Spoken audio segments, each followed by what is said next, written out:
Hello, everyone. I'm Kelly Covert, and I'm with Symphoria, and I'm so excited to welcome today Father Phillip from St. Paul, Syracuse. Father Phillip, how are you?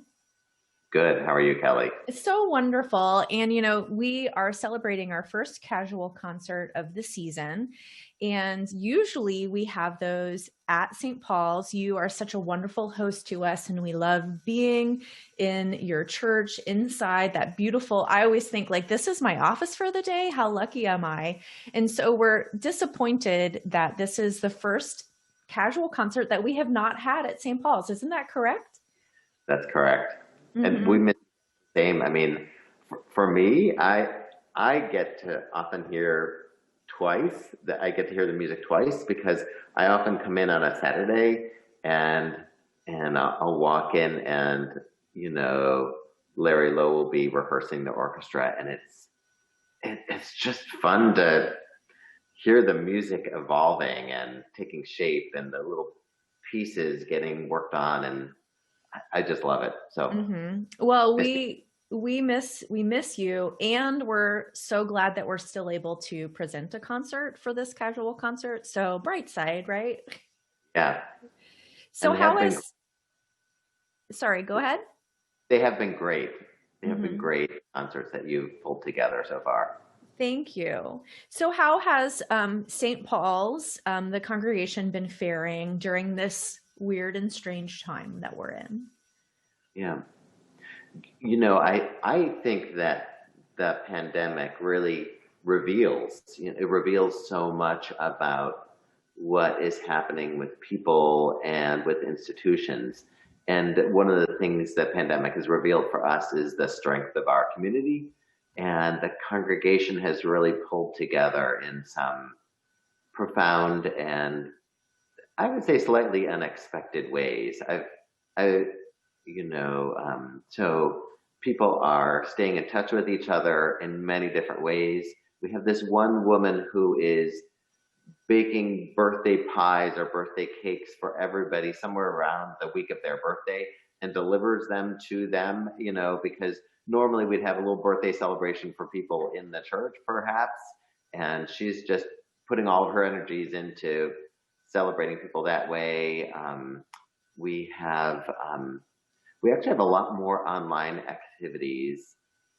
We really have, in some ways, more activities than we did before because people are creating online groups.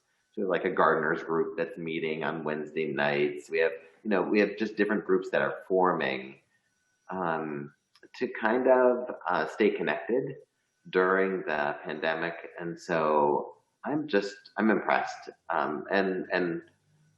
Obviously we're concerned about, especially about our folks who are less connected through video conferencing and just try to stay in touch with them as much as possible.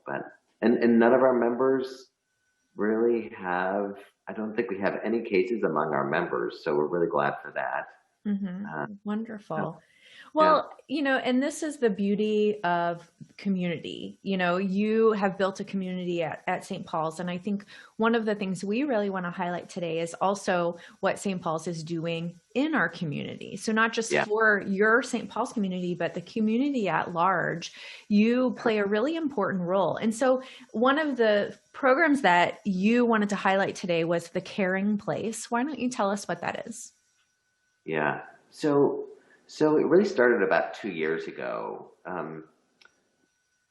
Some of our people listening to this might know that the Samaritan Center, which is really an enormous meal program in Syracuse, was started at St. Paul's almost 40 years ago. It was about 39 years ago it was started. And so it gradually developed, grew bigger, and got to the place where they really needed to seek their own larger facility.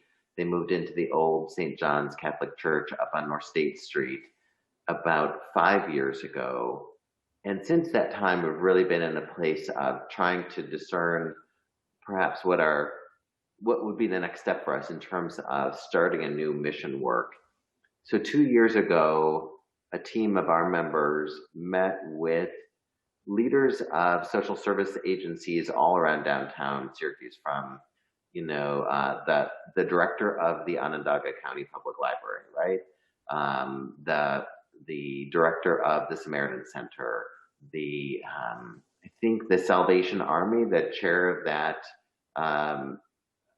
that organization met with us, and we talked about what are the needs that are really being met right now, and then what things are really kind of spaces that are really ready for some more growth in terms of ministry and mission in the city. And what we identified is that there are lots of, like there's the shelter for men and women, the rescue shelter.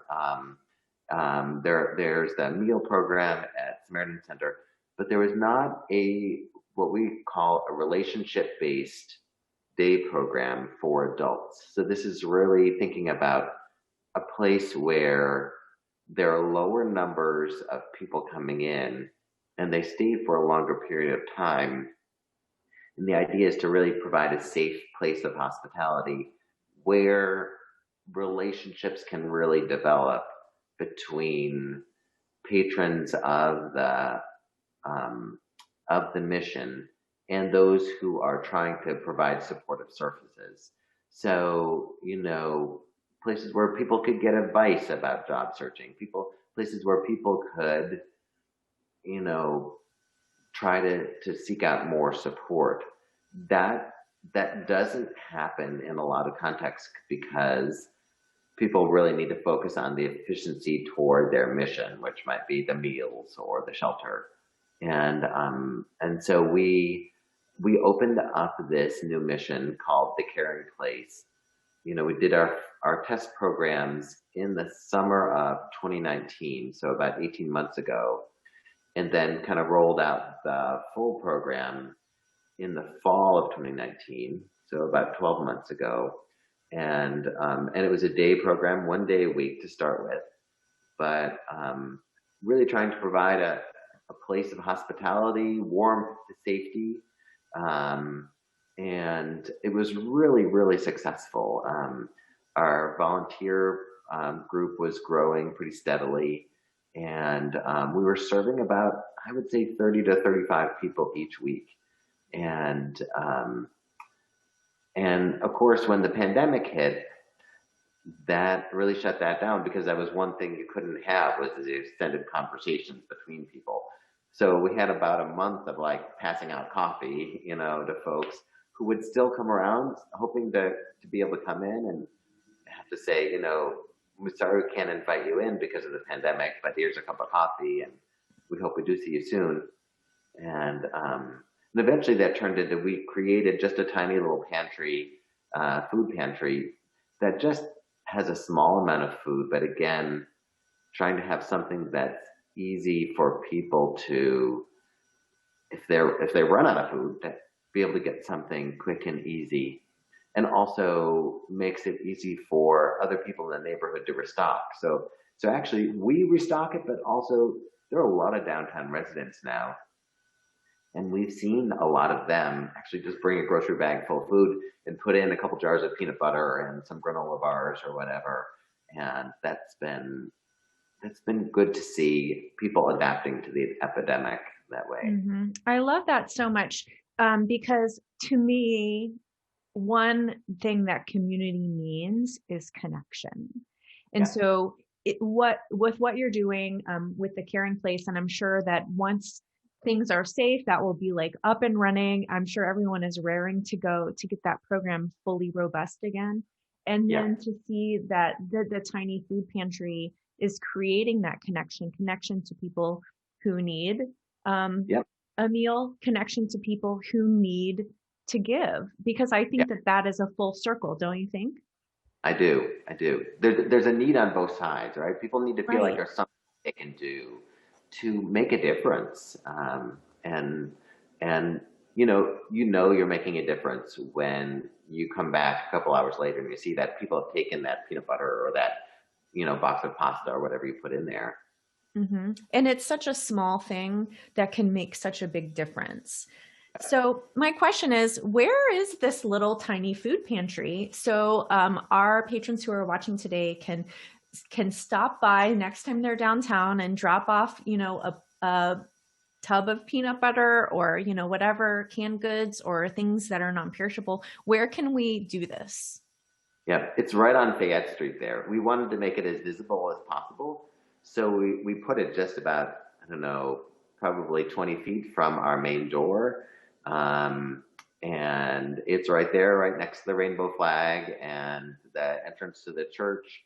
And so you can, if it's not too busy of a time in the day, if it's in the evening or something, you could probably just put on your flashers. It's right next to the curb and put stuff in, or pull around the corner to Montgomery Street and find a place to park. But yeah, it's right there. Well, I love that. And, most people who will be at this casual concert have been through those red doors at St. Paul, so you know right where we're talking about. So if you really want to make a difference and make that connection that creates community, I encourage you to head on over and drop some supplies and some food over to the tiny food pantry, which I love. Father Phillip, thank you for all that you're doing in this community. Do you have any last words for our casual concert attendees today? Just, I'm so glad for Symphoria. It is so great to have this great musical organization here in Syracuse presenting really high quality, just wonderful performances. I know we're all looking forward to when we'll be back together, whether it's at the On Center or at the your big venue. Cross Hines. Right, Cross Hines. Cross Hines. I've been to so many concerts, or at St. Paul's, but just being able to hear that music live, I just we're so glad for Symphoria and glad for all the work that you are doing to keep it going during this challenging time for us. Thank you.